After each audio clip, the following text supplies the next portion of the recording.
think there's a lot of things that we can do as people, that it doesn't just have to be that you've had, a parent die when you were young. There's a lot of things in my life that actually meant I was far more mature than my years. By the time I was 27, I'd bought Yeah. properties, I'd had buy-to-lets, I'd inherited some money, I'd lost nearly all of it. Grandparents had died. Um, Dad had died, obviously, and then looking after my sisters and their health. So there's a lot, and I appreciate not everybody has that, and that's a good thing. Not, I wouldn't wish a lot of those things on other people, but there's still going to be some pain point.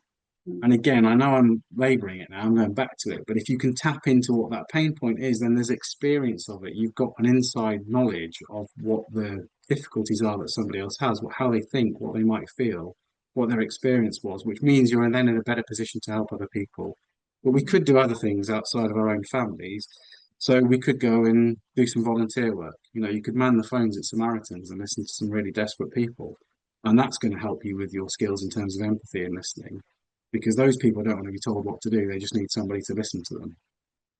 And it's the same with the volunteer work I do in the bereavement charity. Of course, I would absolutely love to say, do you know what, you're going to be all right. My dad died when I was 10 as well. My life's worked out. And I don't say a single one of those words. And there's a huge temptation to. But the reality is, you've just got to show up, be present, understand, and listen to people. And that's a great skill that you then need to take into planning. So there's loads of responsibility we take for our careers aside from actually practicing the day job.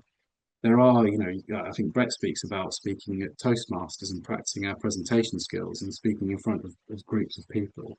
There's lots of different things we could do, and we'll probably find it all quite satisfying.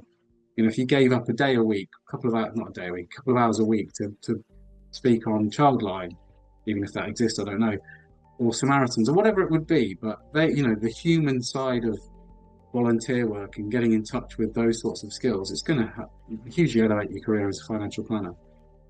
Yeah, well, it's interesting because when I've looked at Brené Brown's work on empathy and what empathy looks like, we tend to think like that we need to have shared an experience in order to empathise. But I completely agree with you. It's not about that. It's about being able to tap into the emotion that somebody else is feeling around a particular experience, or and remaining curious with that and remaining connected with the other person while they're sharing something with you. So, which I think a lot of financial planners, that's why they go into financial planning, or one of the reasons is because they are deeply interested in people.